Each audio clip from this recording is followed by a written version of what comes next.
વડાપ્રધાન નરેન્દ્ર મોદીના કાર્યક્રમમાં સુરેન્દ્રનગરની 20થી વધુ એસટી બસો ફાળવવામાં આવતા લોકલ બસો બંધ કરવામાં આવી હતી. સુરેન્દ્રનગર એસટી ડેપો દ્વારા અચાનક લોકલ બસોનું સંચાલન બંધ કરવામાં આવતા પેસેન્જરોમાં રોષ જોવા મળ્યો હતો. લીંબડી ધાંગધ્રા વિરંગામ તરફ જતી તમામ લોકલ બસો બંધ કરવામાં આવતા પેસેન્જરો ન છૂટકે ખાનગી વાહનોમાં જવા મજબૂર બન્યા હતા. ત્યારે ખાનગી વાહન ચાલકોએ પણ તકનો લાભ ઉઠાવી ઓગાળી લૂંટ શરૂ કરી હતી. તો બીજી તરફ વિદ્યાર્થીઓ અને નોકરિયાત વર્ગના લોકો બસ સ્ટેન્ડમાં રજડી પડ્યા હતા. અચાનક મોડી રાત્રે વડાપ્રધાનના કાર્યક્રમમાં બસો રવાના કરવામાં આવી હતી, જેના કારણે આ પરિસ્થિતિ ઊભી થઈ હતી. ત્યારે એસટી વિભાગની કામગીરીથી હાલ પેસેન્જરોમાં નારાજગી જોવા મળી રહી છે.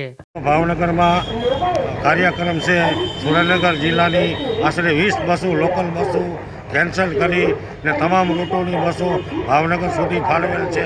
તો પેસેન્જરની કેટલી હાલાકી આપણી નજરે સુરેન્દ્રનગર ડેપોમાં હજારો માણસો હેરાન થાય છે ને 20 બસો ફાળવી દીધી. એની મુસાફરોને પૂરતી હાલાકી પડે છે. એને જવાબદાર કોણ છે?